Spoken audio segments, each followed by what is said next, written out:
Hello. So we are going to go live right now with Madalyn's fiance, Blake. He and I have been talking a lot for the last week, but today we're going to actually finally go live together. Let's see if I can get him to send me an invite.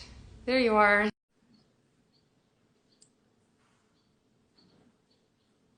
Did it come through? Let's see. Okay, here we are. There you are, finally. Hey, Blake. Nice to finally meet you under not the best circumstances. You as well. So I think Jess was going to try to join, but we can go ahead and get started. You look great. I'm happy to see you. I know it's been a rough couple days for you guys, and so I just wanted to kind of chat with you about, the situation that happened with Maddy and kind of this process that we've gone through together to really work on getting her word out.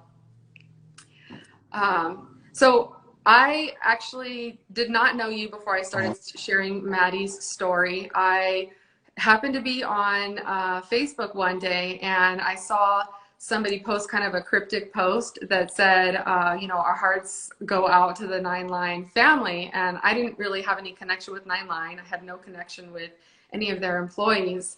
So I was kind of like, what is this about?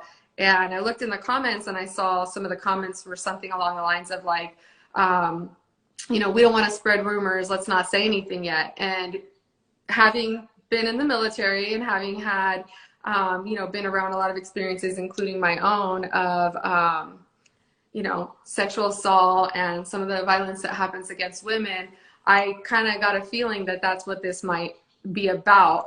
And so I think somebody posted a link and I looked at the link and I was like, wait a minute, this isn't making sense. Why don't we already know about this? Because it was like just like a small like kind of hometown link about what happened with Maddy.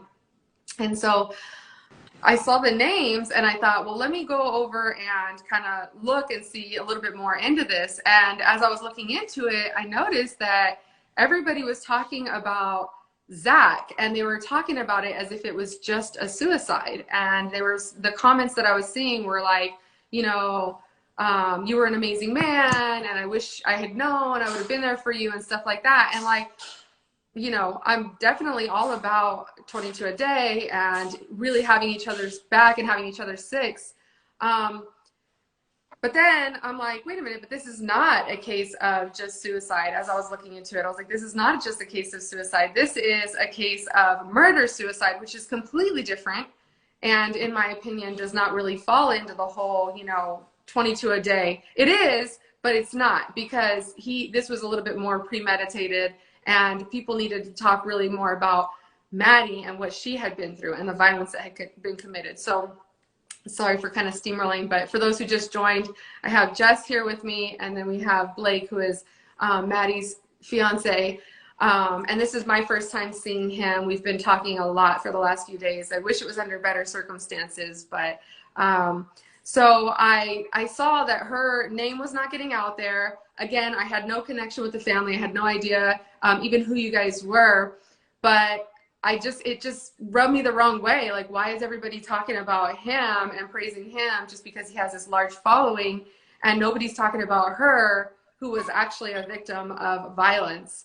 And so I posted a TikTok, and I wasn't sure if I'd be able to help get her word out, because, sometimes TikTok can be kind of weird.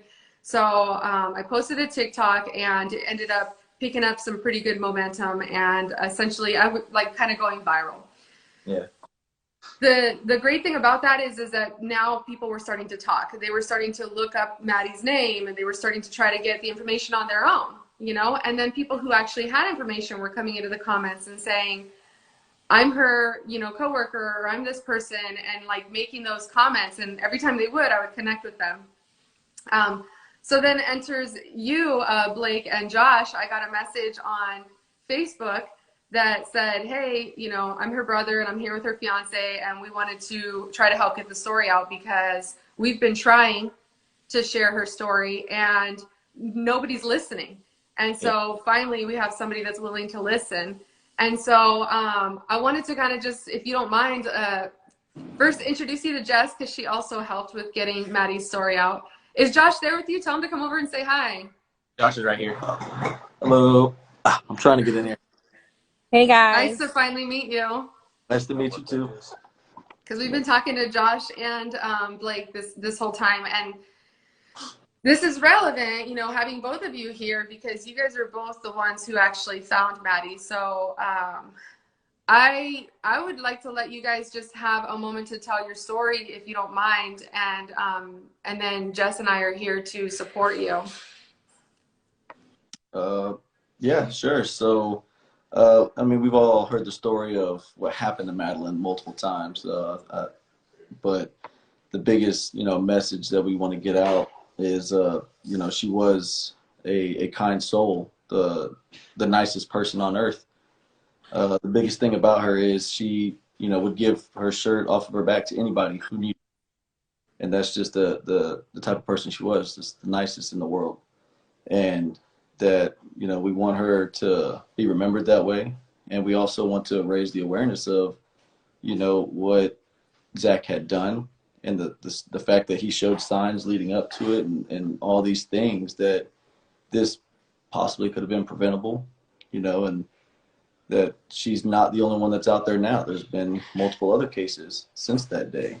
And it's a sad world that we live in, but we need to find a way to fix that, whatever that might be. Yeah.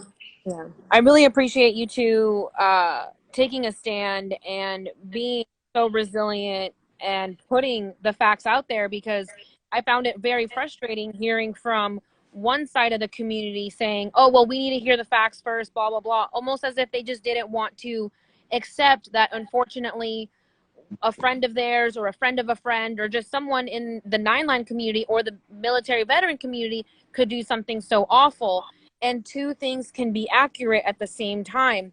Sure, he was a veteran, respected, did a lot of great things for Nine Line, but unfortunately that doesn't take away what he did. And if you're struggling, which I think we all know since we're all veterans, military, etc., we've all struggled with our own things. We've seen other people struggle, and there's a difference between struggling on your own and then taking it out on someone or lashing out. And that's what wasn't fair. Is, okay, Zach was struggling, he did show signs. For me, I'm in the service dog community, and supposedly Zach was acting strange, was acting a little rash. He boarded up his service dog, and that was also a red flag. So his behavior, boarding up his service dog. And I remember seeing a post like, hey, Bolo, Zach, are you okay? What's going on? Please get in contact with me. And then a couple hours later, it was updated that he took his life. And so someone had to step in to see what we would do about his service dog. And so I found both of that very tragic. Just, okay, so he took his life, but leading up to that, it boarding up his service dog, traveling, again, it was premeditated. He was planning on doing something either to himself or others or both. And that's what's so frustrating, is that, okay, we have domestic violence issues across the country, military or civilian, but if you're struggling, why are you going to wrap someone else into this? Why are you going to take someone else's life that has nothing to do with your demons? So it's a little frustrating, because I can see how some folks could be like, oh, well, that's my friend. I'm like, okay, well, your friend did a very unfortunate thing, but also a very selfish act, drawing Maddy into this, because Maddy was moving on, doing well for herself, 9 weeks pregnant. Why would you try to bring someone into that darkness? And so you guys stepping up and being like, hey, we were there, we've been trying to at least get some sort of acknowledgement, some sort of condolences from the community, from Nine Line, some responsibility, but no one wants to talk about it. And I think after a while, it was like, okay, the shock should have worn off for Nine Line to say, hey, our condolences, we just lost 2 veterans in our community, but just crickets. And then for everyone else in the community, okay, you say you're an advocate, but you're not talking about this. This is an issue. So you could acknowledge both things at once. Zachary took his life before he took the life of another. I don't know why that's so hard to understand, but I'm so glad that you guys stepped up and are willing to put those facts out there for those naysayers, because I'm like, again, two things can be accurate at once. They want to hear the facts, but they're not really listening. So I hope that we can help elevate y'all's voices to get them to listen, to acknowledge that, and so that Madalyn can be honored and respected the way that she should have been.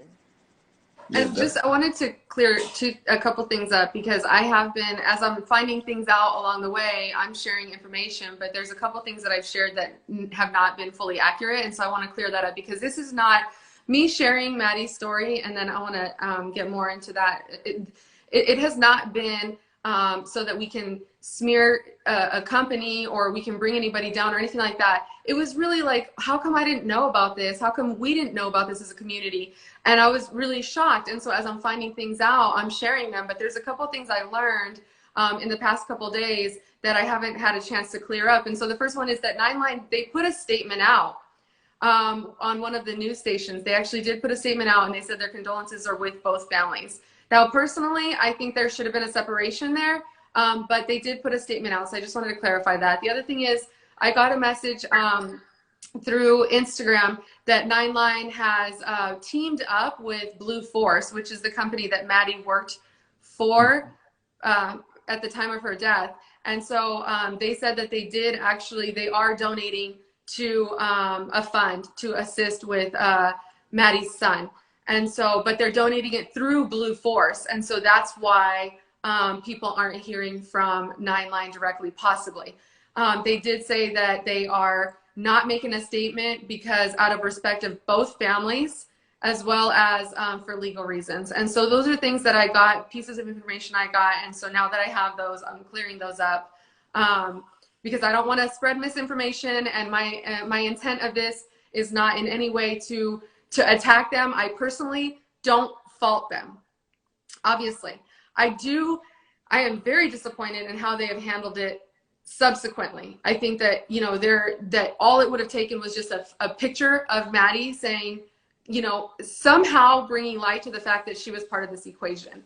That would have been important, you know, just so that they could show that, hey, we also lost this person. Because I saw, you know, the some comments and stuff that were all about Zach, but not about, and posts, but nothing about Maddy. And so I just wanted to kind of clear that up. So now my question though is, I really want to know, before we even go into the details of what happened, Maddy was a beautiful soul. She had a son, she has a 5-year-old son. His name is Liam, from a previous relationship. And I've been in touch with Liam's dad, Cody, who is absolutely crushed as well. And Liam is doing okay. He is still trying to make sense of all of this, and he's only 5 years old, so he's not fully able to process what this means. I got, you know, it was really heartbreaking last night. Cody said that Liam asked, I'm going to have a hard time saying this out loud. He said that last night Liam asked him, do you think Mommy remembers what I look like? And so my heart goes out to your family, Cody, and to Liam. And I wasn't planning to cry right now. I told you, Blake, I've been very emotional about this. And so now I'm going to turn it over to Blake. And I just want to ask Blake really quickly, or not really quickly, go as long as you want. Tell us about Maddy, and tell us about you and Maddy before all of this happened. Like, what was life like with her leading up until this? Life was great. You know, Maddy was my person. I met Maddy through Josh, like I said, a year ago yesterday. And, you know, we hit it off real well that night. She was still in a situation, and some type of a situation. And I hit her up one night in December, and she played me off like I was nobody. But she would always tell Josh that I was her next boo thing. I was her next baby daddy, this, that, and the third. And a couple months prior, we went to Daytona Beach, and I'm telling you, Daytona was the most magical place on earth. Like, when I tell you that was my soulmate, that was literally my soulmate. She made me the happiest person I've ever been. And she's a great person. There was this sign in her bathroom. It says, she believed she could, so she did it. And she stayed with that every single day. It was a never give up attitude. a very inspiring person. She was great. Nothing compares to her. She was perfect in my eyes. And her favorite color was Purple. purple. And so you guys all wore purple at her services.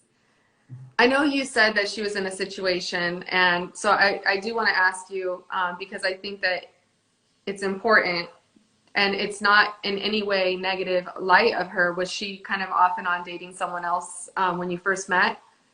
Yes. And was that someone else, Zach? Yeah. And I asked that because, you know, it's possible that that lended towards his anger, right? Towards her and towards possibly you wanting to kind of get revenge on you and take away your world.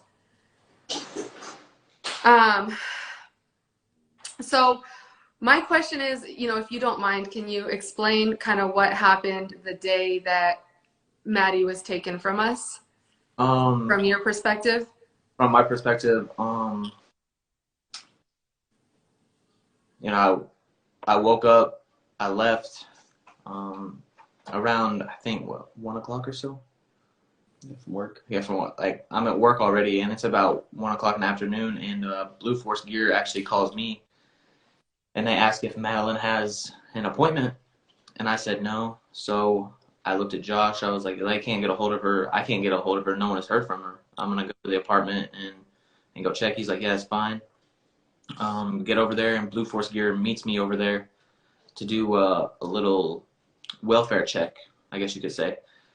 And you know, walk in the apartment, and her phone was on the bed, and I start talking to Blue Force Gear. They're asking me, oh, where could Maddy be? This, that, and the third. And I called Josh.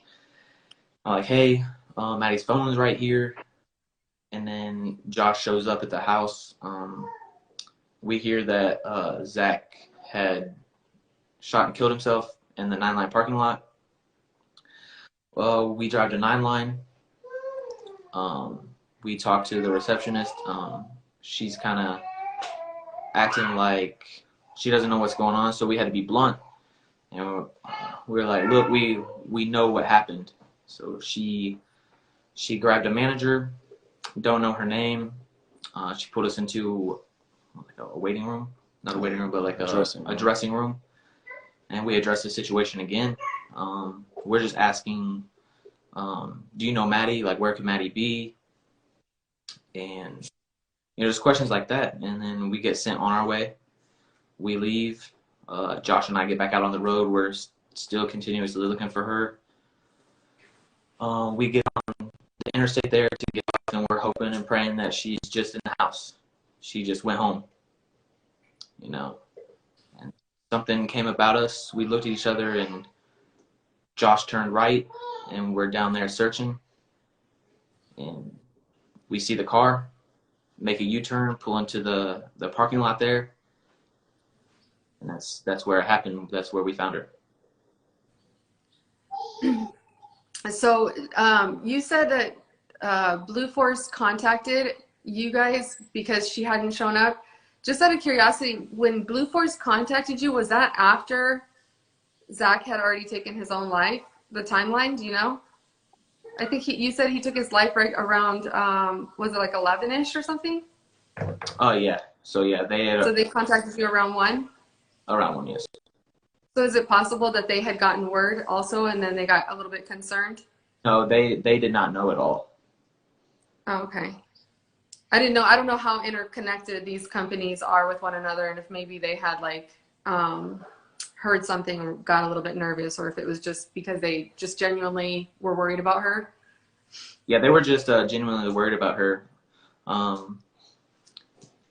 That's all it was. They were just genuinely worried about her. Just like it wasn't normal for her to like not show up to work. No, it wasn't normal at all. Yeah. And she had a pretty close relationship with them. I've seen some of their posts. They did post pretty quickly after honoring her and paying their respects to her. Yes. When you found her, you said that you guys found her. So you found her in a parking lot. I know this is hard to describe, and so take your time. You said that there was reports on the news that she had been found in a hotel, and so I want to make sure that that's cleared up. You, Josh and Blake, you guys found her, and you found her where and how again? Um, So we found her in the car.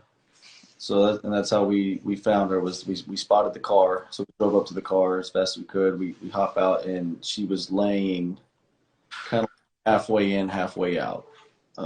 Like as we were running up to the car, you could see her leg.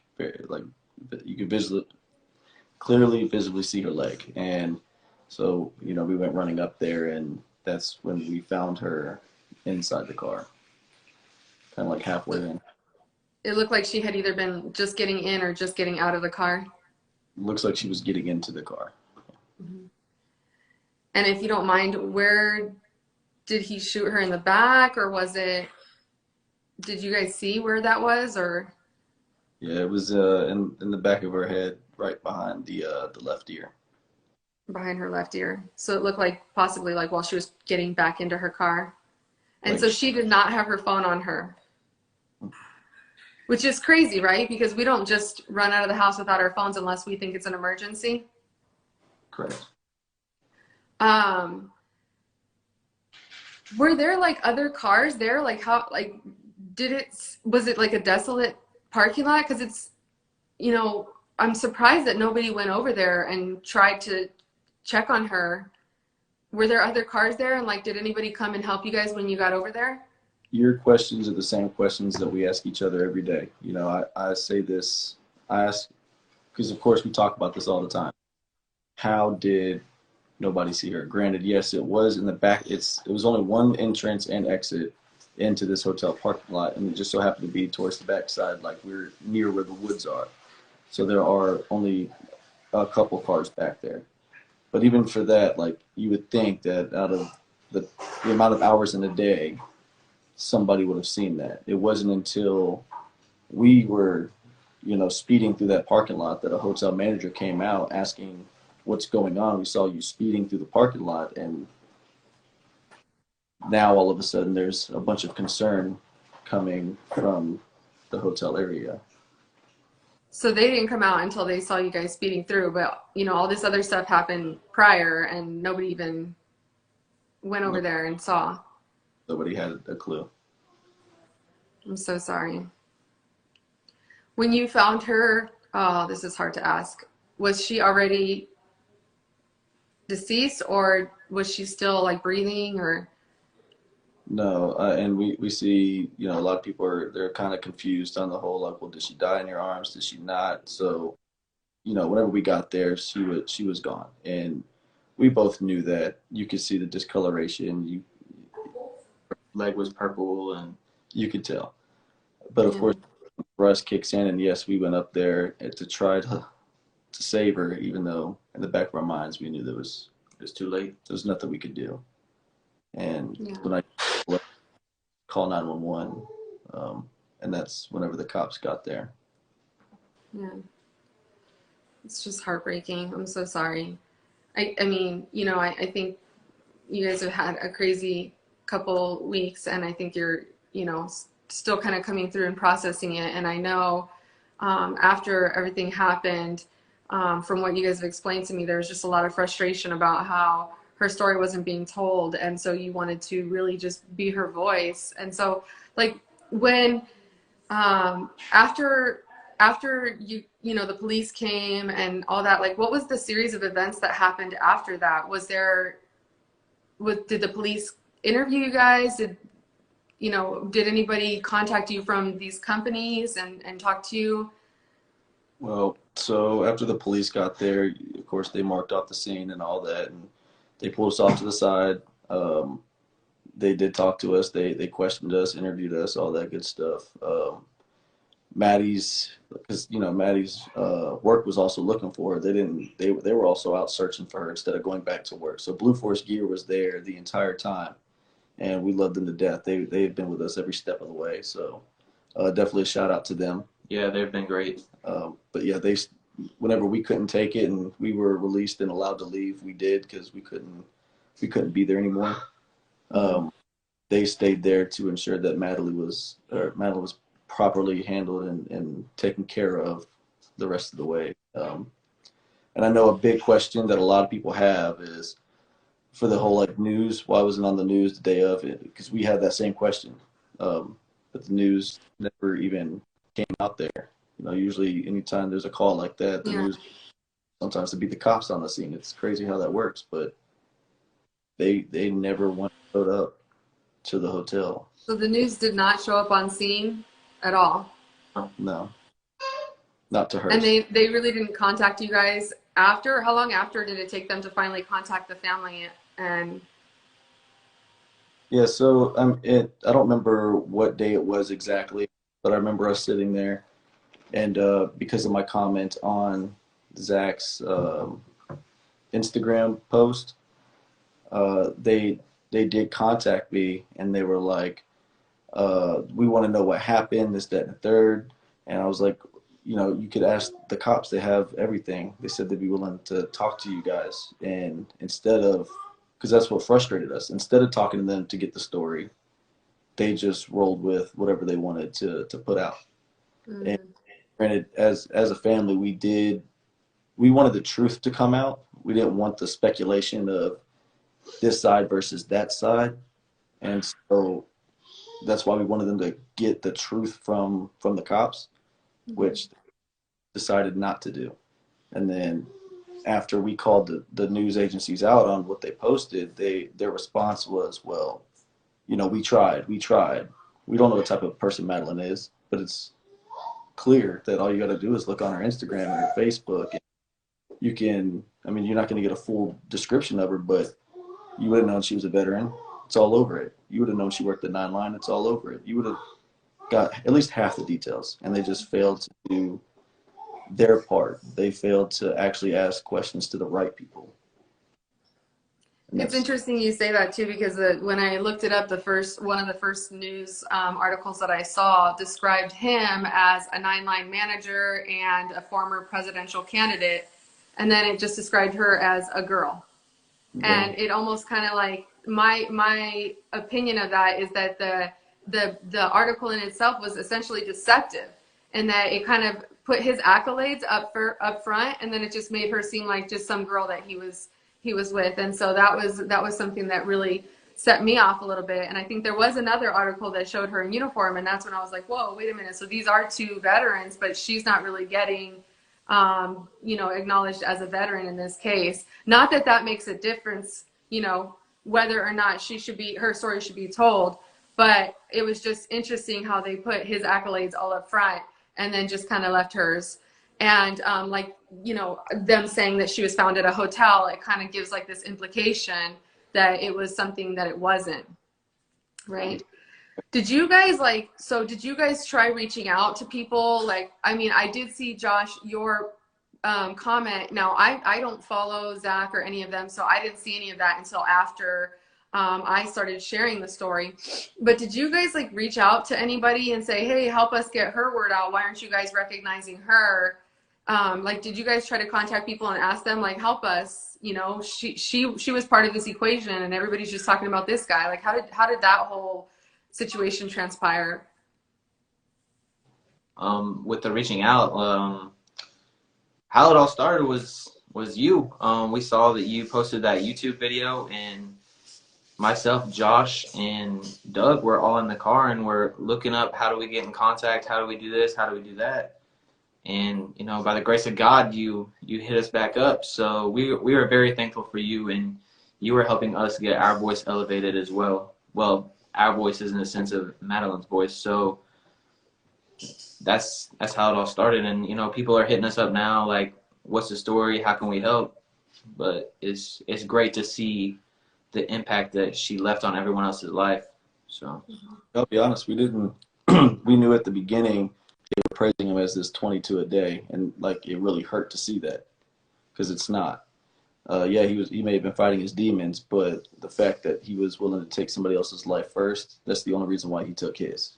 He knew that there was no way out. So that's not a 22 in my eyes.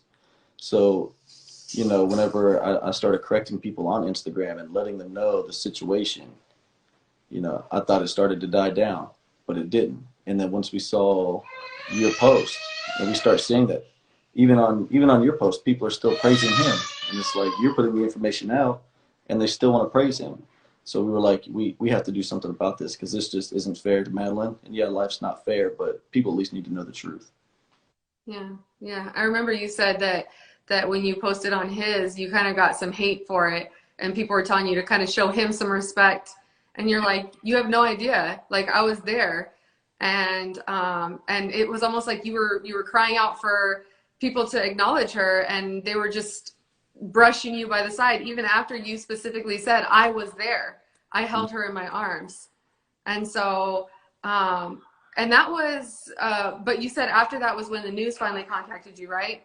Yeah, correct. That's whenever they did. And like I said, we did initially, like, you could say we declined it.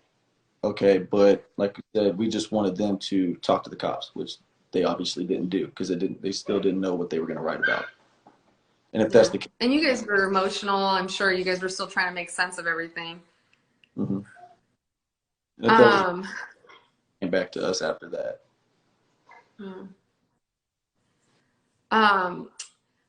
Yeah, when you guys contacted me, I think I saw somebody had commented. Well, I tried to contact you, Josh, and you didn't see my message because I was like, whoa, you know, I wanted to make sure that I was sharing proper information. And all the information I shared on my first video was what I got from the news and what I got from, you know, just like kind of looking at the comments under Zach's post and some of the other posts. But I really struggled to find anything from the family. And that's because her last name she has her two last names. And so I think everybody from the family was posting under her maiden name. And you guys corrected me on that. But when I saw that message, I think somebody put a comment, your brother put a comment and was like, we want to talk to you. And I looked in and you guys were all like, we're right here. Call us right now. And I got on the phone with all three of you in the moment. And it was just, as you were telling me the actual details of the story, it was like, I couldn't even believe it, right? Because what I had read on the news was completely different from what you guys were telling me. Completely different. Like, the news did not say that you guys had gone and tried to find her over at 9 Line. The news actually said that the cops found her. I think if I recall correctly, the news said that the cops got word of a body in the parking lot and drove around for a while until they found her. And so I think that's what I had actually said on my first live interview with Jessica, was that was what the story was. But then when I talked to you guys, you were like, no, the cops didn't find her. We found her. And you guys are the ones who notified the cops. And that's why they were looking around. So they left out that whole important part of what you guys had experienced. Yeah, exactly. Like, the cops honestly didn't even put two and two together until we did, and even showed them Madalyn's phone. And then they're like, oh, okay, so this is more than just a wellness check at our house. This is becoming a legit missing persons. And as soon as the cops left the house, that's whenever we decided that, you know, we have to do something about it. The news tried to say that the cops were searching for hours and hours. As soon as they left the house, we left the house. And we finally found her in maybe an hour, if that. So there's no way the cops have been searching for hours if we found her in less than one, you know? Yeah, yeah.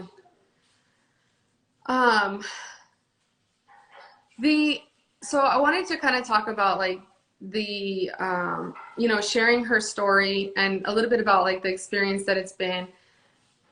First of all, my opinion of this, I worried that the reason that a lot of people didn't want to share her name, and this happens a lot in the military, especially when there's violence against women, is that when it comes to, you know, when it came to them finding out about Zach taking his life, people didn't wait for the facts before they started praising him, right? They didn't wait for the facts before they threw the 22 a day label and started praising him. They were just automatically, you know, oh my gosh, he was the most amazing man in the world. And I think even some people even referred to his latest video of his apologies, and they were saying, you know, you could come back from this, don't worry about it. And they didn't understand what he was apologizing for. If I recall correctly, and I think that's an important thing that we didn't share yet on this conversation, is he drove from, you know, shooting Maddy And then on his way over to 9line, he actually made a video, a reel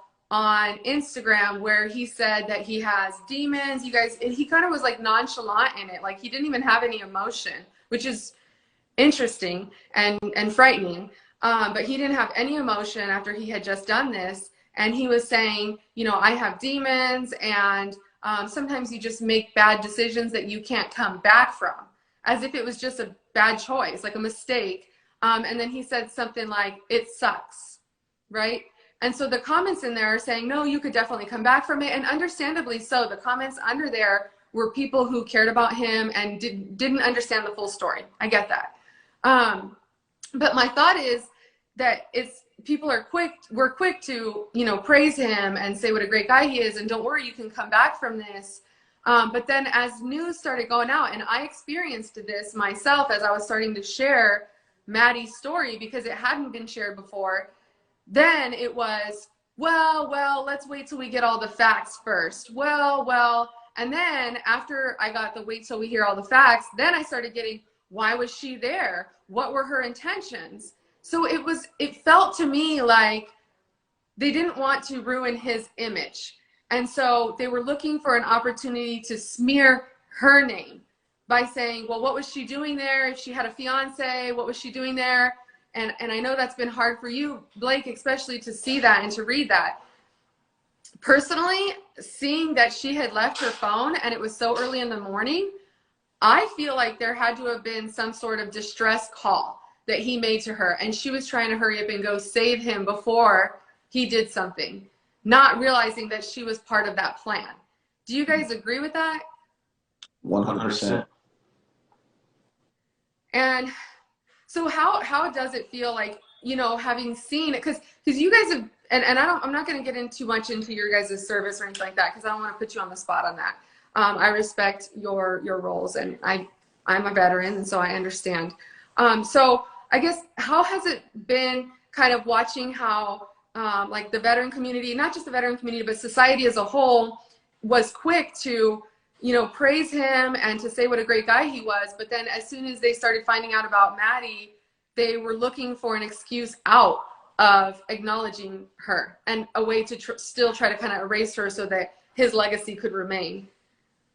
Yeah, I think as a society as a whole, and maybe I can kind of empathize and see where some people are coming from, because if my brother did something and someone made a claim towards it, I mean, I'm going to be biased. But as far as a whole community, yeah, like I feel like there is an issue as far as why does it, if you have people speaking up, they're speaking up for a reason, right? Yeah, there's some bad people out there who will just make claims and make false accusations, but there's no reason for two guys here to just make up an entire story and start spreading it all over the internet. There's no reason for that, because that's going to come back on us. So if we're willing to do that, I feel like that shows that there's truth behind this. And as far as a community goes, we should be willing to listen and still be willing to share her story, even if you don't know the truth, even if you don't know all the facts yet. Because what is factual is that, you know, we just laid her to rest 2 days ago. That's factual. So why do you need the police to make a statement whenever you have people telling you that this is what happened? We know, we were there. Yeah. And on Saturday, on one of my TikToks, there was a comment that said she was pregnant, and that was definitely not on the news or shared anywhere. And so I asked you, Blake, is that true that she was pregnant? And she was, right? Yeah. I'm sorry. So you lost two beautiful souls in this experience. And so my heart goes out to you. I was absolutely destroyed when I heard that.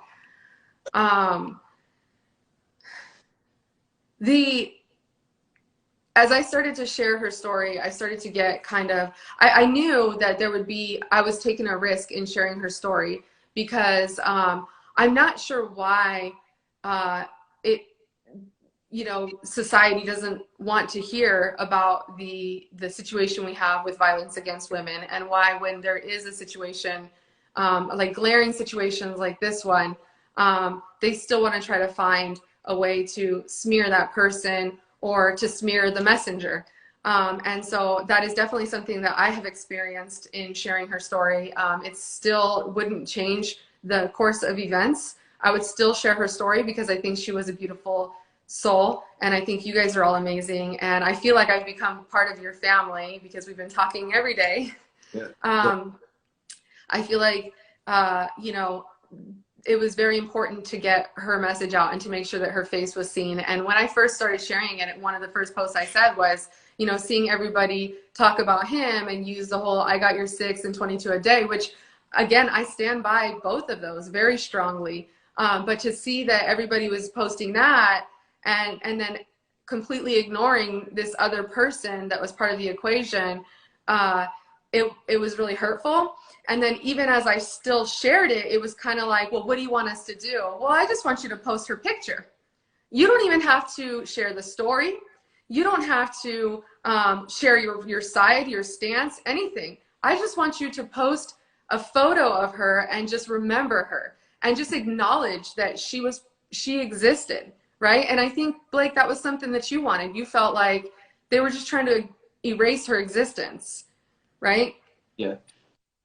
Would it have been more healing for you to at least have seen that, you know, these companies and these people and all these influencers that had been made aware still posted her picture and posted, you know, our hearts are with the family, or some sort of just paying respects to Maddy as well? I don't know if it would have been easier, but you know, I used to promise Maddy every day, like, I'll do anything for you. So it just feels like us speaking out that's me keeping that promise. I'm going to do anything and everything I can for you. So I don't know if it would have made a difference, you know. That's one of those what if factors. What if they would have reached out, you know?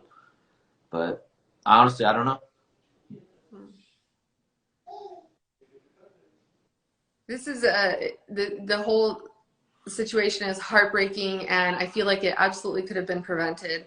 I know you guys laid her to rest on Monday. The ceremony was beautiful. I've seen pictures. I wasn't there, but I've seen pictures, and I've been asked to share some of the pictures, and so that people can see her service and just see, you know, what a beautiful soul she was and how loved she was. And we've been sharing that.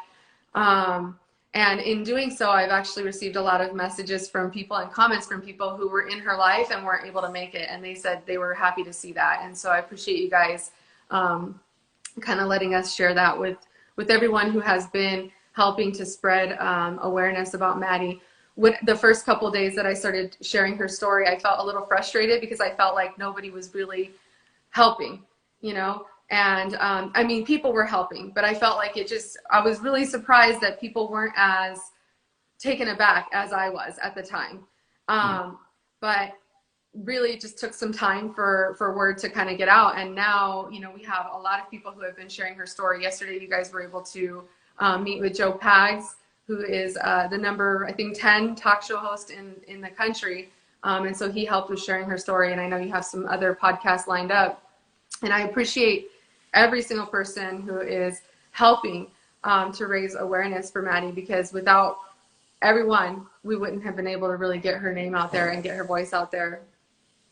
One thing I will say, though, and you guys know this, is I do believe, and I said this on my first podcast, that there is a correlation between the glorification of violence in our community, in the veteran community, and the violence against women in our community.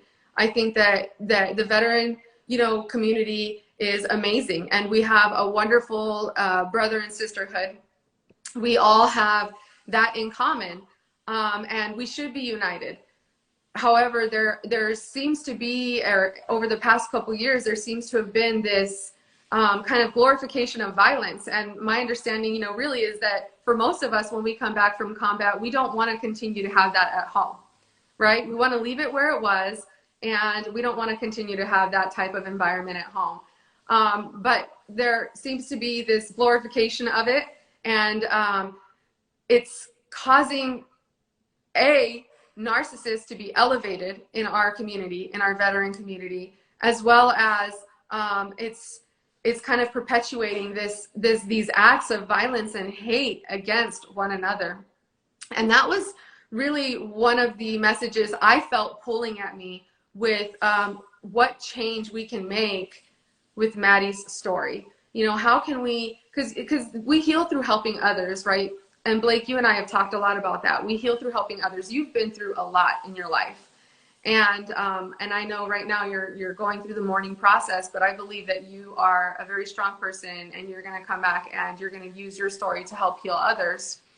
And so I believe that Maddy's story, the real message behind that is that there is a problem with violence against women, and it being kind of overlooked or pushed under the rug. And it's time for us to start speaking up and speaking out against that.